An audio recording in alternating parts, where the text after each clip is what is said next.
Nuevo bloque de Universidad Abierta, Dayana, y vamos a darle inicio a la entrevista abierta del día de la fecha. Como todos ustedes saben, el 29 de mayo se cumplieron 45 años de un hecho importante en nuestra ciudad y en nuestro país, como el Cordobazo. Hoy en Universidad Abierta queremos destacar y homenajear a uno de los principales impulsores de este hecho, Agustín Tosco, un incansable luchador por los derechos sindicales. A través del relato de su hija, Malvina, vamos a conocer su vida, su militancia, su lucha y qué significa él para su familia y para la historia de nuestro país. El gringo, como lo llamaban sus compañeros, representaba al gremio de luz y fuerza en la lucha contra la burocracia sindical. Las victorias más importantes y valiosas son las que se obtienen sobre las propias debilidades. Una frase de Tosco que, sin lugar a dudas, nos enseña que no hay que bajar los brazos en la lucha de todos los trabajadores. Exactamente, una frase corta y cuán significativa resulta, ¿no? Bueno, pasamos a la entrevista con Malvina Tosco.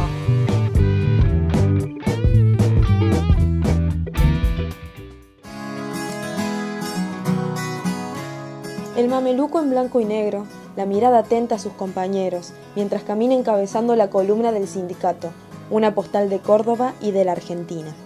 Pensar en el hospital de clínicas y en el penal de Rawson para recorrer la vida de un hombre que fue a la vez muchos hombres. Hoy en Entrevista Abierta, la mirada de una hija que nos acerca el lado más humano de un padre como el gringo. Hoy conversamos con Malvina Tosco. Nombre: Malvina Tosco. Profesión: empleada de la Municipalidad de Córdoba. Edad: 51 años.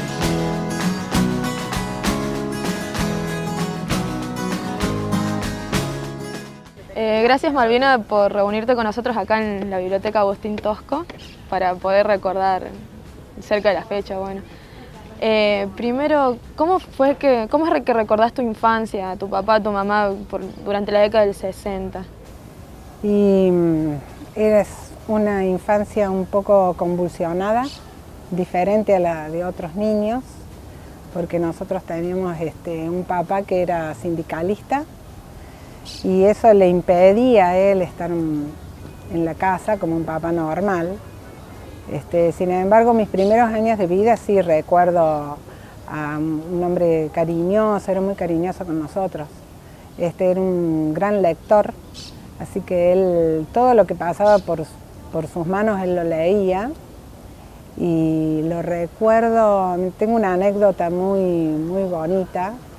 Cuando yo era muy pequeña teníamos una radio a válvula en mi casa y nuestra cocina era muy pequeñita y estábamos mi mamá y mi papá tratando de encontrarle un dial en la radio a válvulas del extranjero para escuchar lo que se decían en radios extranjeras. Quería encontrar el dial de Radio Cuba. Era muy complicado y después de estar mucho tiempo tratando de encontrarla, la encuentra y yo paso por el lado de la radio y toco el dial y en un segundo se desapareció lo tan buscado por mi papá. Me ligué un reto tan grande que no me puedo olvidar nunca. Él no solo leía, sino que buscaba saber, era ávido de información. ¿Y cómo era vivir, o sea, cómo se veía lo que fue la previa al Cordobazo en la casa, cómo era el clima que se respiraba en ese momento? Y era un clima muy tenso. Era muy tenso porque mi mamá tenía siempre mucho miedo, porque la represión era muy grande, a él lo perseguían constantemente. En aquel momento era la policía la que te perseguía.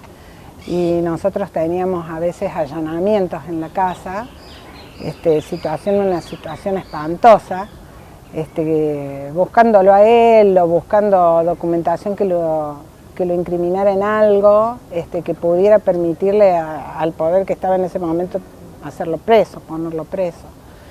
Entonces siempre teníamos mucho miedo de lo que podía pasar con él y con la vida de él. En aquellas épocas, o sea, la represión era a fuego de revólver, te mataban en la calle.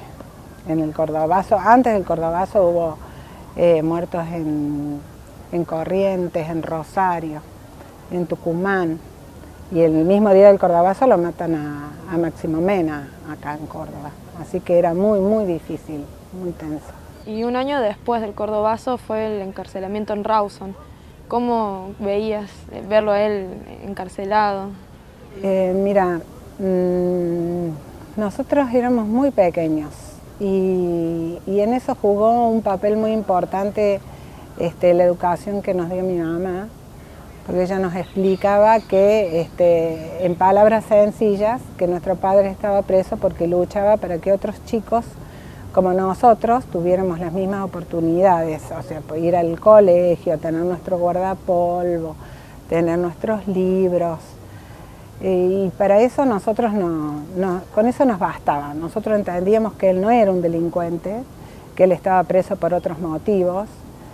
Y cuando leo hoy, adulta, lo que escribía mi papá, él habla de la violencia que viene desde el poder.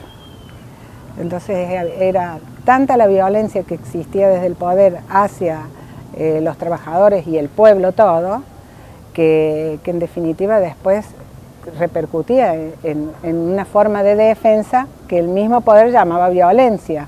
O sea, era como un juego de palabras.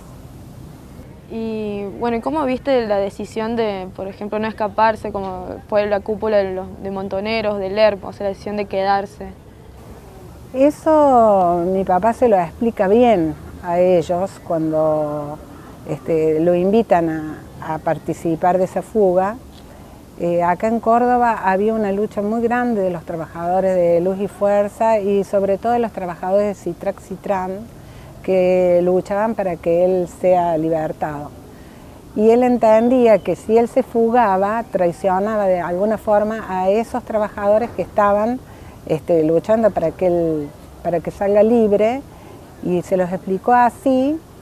Y de todas formas, algunos de los sobrevivientes de aquella época cuentan que él participaba, estaba de acuerdo con algunas de las posturas que tenían los chicos en aquella época. En el 73 se le ofreció la candidatura a presidencia por parte del PRT y el ERP, que él declinó diciendo que no quería dividir a la izquierda. ¿Vos creés que él lo veías como presidente o creías que hubiera podido llegar? Yo creo que sí, porque él era un virtuoso. Él tenía la capacidad de darse cuenta de lo que la gente necesitaba y siempre pensaba en el pueblo. Cuando uno lee sus escritos, él siempre tiene la palabra pueblo adelante de todo. La democracia, la elección soberana del pueblo, elegir libremente sus representantes. Él era una persona muy, muy inteligente y hoy día yo lamento la muerte de él, porque si no hubiera ocurrido, probablemente sería uno de los líderes más importantes que tuviéramos hoy. Luego de todo eso, bueno, Agustín tuvo que estar en la clandestinidad porque ya lo estaba persiguiendo la AAA. ¿Cómo era eso? ¿Cómo te afectaba a vos como una niña y a la familia? Y muy triste, porque nosotros en mi casa siempre teníamos presente que a él lo podían matar.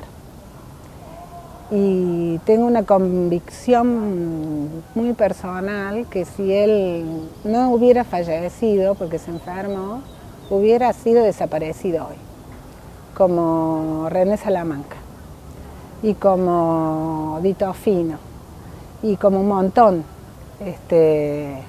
compañeros de él que desaparecieron, y él hubiera desaparecido también, porque era una persona muy pensante y la dictadura se encargó de que esas personas pensantes fueran las que no estuvieran hoy. Sí. Bueno, todo eso hoy lo pone a la par de íconos, símbolos para la lucha revolucionaria como Che Guevara o podría ser su comandante Marcos. ¿Cómo ves eso de que más allá de que es una figura por pelear por el pueblo más allá de los colores políticos, sino lo que importaba es la lucha que se llevaba en el momento? Porque yo entiendo que su rol como sindicalista lo trascendía él, o sea, él miraba más allá de su rol de sindicalista y defensor de los trabajadores a los que representaba.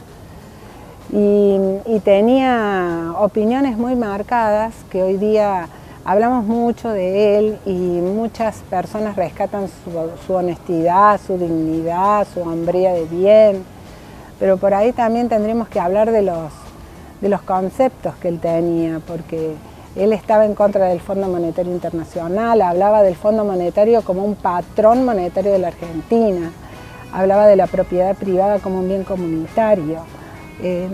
Y muchos de esos conceptos hoy, atrás de la honestidad, los relegamos y en realidad son muy importantes de poder leerlo y pensar un país también desde ese lugar, porque la historia hay que verla no solo con la memoria de los hechos, sino pensarla como ellos los pensaron.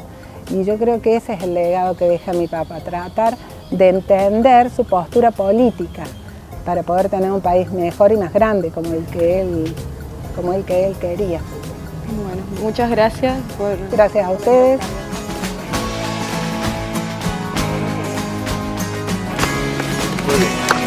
Bueno, avísenme si no me lo quitan.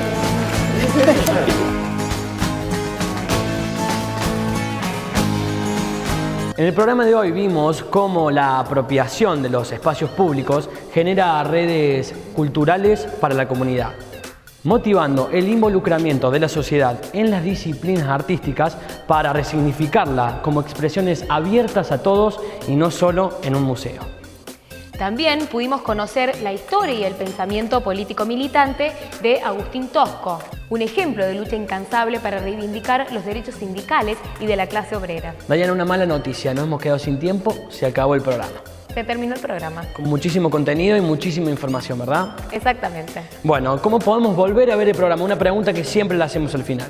Para poder volver a ver este programa lo podés hacer a través del canal de YouTube y si te querés comunicar con nosotros a través del Facebook o de nuestro Twitter. Dándoles las gracias por acompañarnos en este nuevo programa de Universidad Abierta, un programa realizado por alumnos de Ciencias de la Información. Nos vemos el sábado que viene con mucho más Universidad Abierta.